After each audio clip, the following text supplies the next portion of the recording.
ఉమ్మడి కర్నూలు జిల్లా నందికొట్కూరు మండలంలో రెవెన్యూ ఉద్యోగుల నిరసన. ఉమ్మడి కర్నూలు జిల్లా నందికొట్కూరు మండలంలో Amaravati revenue employees JAC chairman Shri Bhupathi Raju Ravindraraju ఆధ్వర్యంలో నిర్వహించిన కార్యాచరణలో భాగంగా రెవెన్యూ ఉద్యోగులు నల్ల బ్యాడ్జీలు ధరించి నిరసన వ్యక్తం చేశారు.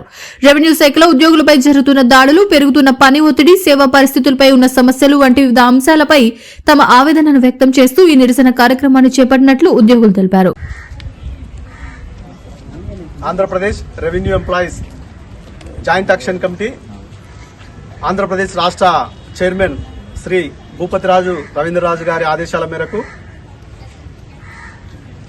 ప్రస్తుతం ఉన్నటువంటి ఈ పరిస్థితుల దృష్ట్యా రెవెన్యూ ఉద్యోగులందరూ కూడా అధిక పనిభారం చేత నలిగిపోతున్న తరుణంలో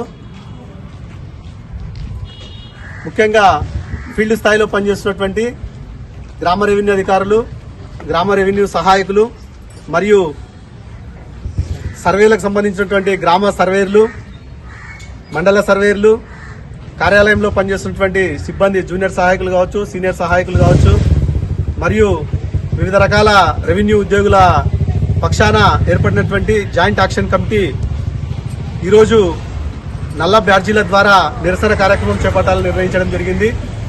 ముఖ్యంగా ప్రస్తుతం రెవెన్యూ శాఖలో పనిచేస్తున్నటువంటి ఉద్యోగులందరూ అధిక పనిభారం చేత బాధపడుతున్నారు. అంత మాత్రమే కాదు, అధిక పనిభారం చేత కుటుంబాలను చూసుకోలేకపోవడము, మనస్తాపానికి గురి కావడము, వివిధ రకాలైనటువంటి యాక్సిడెంట్లలో వారి యొక్క ప్రాణాలను పోగొట్టుకునే పరిస్థితులు ఈరోజు ఉన్నాయని చాలా బాధాకరంగా తెలియజేయాల్సిన పరిస్థితులు ఉన్నాయి. ఎందుకంటే ఈ యొక్క పనిభారం రెవెన్యూ వ్యవస్థ ఎప్పటి నుంచో ఉంది, ఎప్పటి నుంచో రెవెన్యూలో పనులు అయితే జరుగుతూనే ఉన్నాయి. కానీ నేటికి కూడా శాశ్వతమైనటువంటి పరిష్కారం చూపక చాలా అర్జీలు పెండింగ్ లో ఉండడం వల్ల ముఖ్యంగా ఫీల్డ్ స్థాయిలో పనిచేస్తున్న సిబ్బందిపై అధిక పనిభారం ఉంది. కాబట్టి వీటి మీద తక్షణమే ఒక కమిషన్ ఏర్పాటు చేసి అలాంటి అర్జీలను ఏ విధంగా పరిష్కరించాలనేటువంటి ఒక ప్లానింగ్ ని ఏర్పాటు చేసి రెవెన్యూ ఉద్యోగులపై పనిభారాన్ని తగ్గించే విధంగా చర్యలు చేపట్టాలని ఈ సందర్భంగా డిమాండ్ చేస్తున్నాను. ముఖ్యంగా ప్రస్తుతము రెవెన్యూ శాఖకు సంబంధించినటువంటి విధులే కాకుండా వివిధ రకాల శాఖలకు సంబంధించిన ఉద్యోగుల పనులను కూడా రెవెన్యూ శాఖపై రుద్దడం అనేది ఈ సందర్భంగా ఖండిస్తున్నాము. ఎందుకంటే రెవెన్యూ శాఖలో ఉన్నటువంటి సుమారు 64 రకాల విధులను రెవెన్యూ శాఖ ఉద్యోగులు నిర్వహిస్తుంటే అవి కాకుండా ఆ పనులన్నింటినీ ఏకతాటిపై వీఆర్ఓలు, సర్వేర్లు, గ్రామ రెవెన్యూ సహాయకులు, రెవెన్యూ సిబ్బంది అంతా నిర్వహిస్తూ ఉంటే మళ్ళీ ఇది కాకుండా అదనపు శాఖ ఏవైతే ఇతర శాఖలు ఉన్నాయో ఆ శాఖల పెత్తనాన్ని మా మీద కూడా రుద్ది ఆ శాఖ పనులు కూడా చేయాలి, ఆ సర్వేలు కూడా చేయాలని ఈ విధంగా ఒత్తిడి చేయడం వల్ల వీఆర్ఓలు, క్షేత్రస్థాయి సిబ్బంది అంతా కూడా ఇబ్బందులు పడుతున్నటువంటి పరిస్థితులు ఉన్నాయి. కాబట్టి ఈ సందర్భంగా ప్రభుత్వాన్ని ఒకటే డిమాండ్ చేస్తున్నాం, ఈ పని ఒత్తిడి భారాన్ని తగ్గించాలి. రెండోది, ఇతర శాఖ పనులపై ఉన్నటువంటి అజమాయిషిని రెవెన్యూ శాఖ అయితేనేమి, సర్వే శాఖ అయితేనేమి ఈ సందర్భంగా వారిపై ఇతర శాఖల పెత్తనాన్ని కూడా తగ్గించాలి. ఇంకా కామన్ డీడీఓ అని చెప్పేసి గ్రేడ్ 1 వీఆర్ఓలకి, గ్రేడ్ 2 వీఆర్ఓలకి కామన్ డీడీఓ, తహసీల్దార్ ఉండేటట్టుగా చర్యలు తీసుకోవాలి.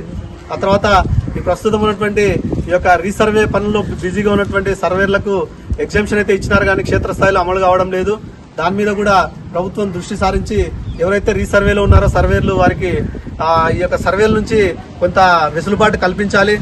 అటెండెన్స్ విషయంలో కూడా రెవెన్యూ శాఖలో క్షేత్రస్థాయిలో పనిచేస్తున్నటువంటి ఉద్యోగులకు రెవెన్యూలో ఎక్కడ పని ఉంటే అక్కడికి వెళ్తూ ఉంటారు. కాబట్టి ఆ వెళ్ళిన చోట అటెండెన్స్ పడే విధంగా చర్యలు తీసుకోవాలి. తర్వాత ఏపీఎఫ్ఆర్ఎస్ లో ఎవరైతే ఉద్యోగులు హాజరు నమోదు చేస్తున్నారో ఆ హాజరు అంతా కూడా ఏపీ జిఎస్డబ్ల్యూఎస్ యాప్ లో కూడా కనిపించే విధంగా టెక్నికల్ ఇష్యూను ముందుగా సరిచేయాలి. అంతేగాని ఏపీఎఫ్ఆర్ఎస్ లో వేయకూడదు, జిఎస్డబ్ల్యూఎస్ వేయాలి.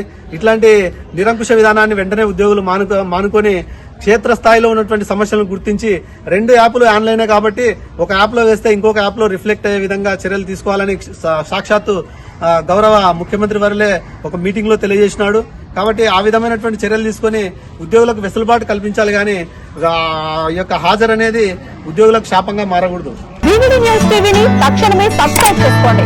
నోటిఫికేషన్ కోసం మరిన్ని అప్డేట్స్ కోసం ప్రతి ఒక్క కుటుంబానికి ఉచిత ప్రకటనలు వచ్చే విధంగా మీకోసం మీ ముందుకు వివిడి న్యూస్ టీవీని ఏపీ 5 నందు 99వ ఛానల్ మరియు యూట్యూబ్ నందు వీక్షించెదరు.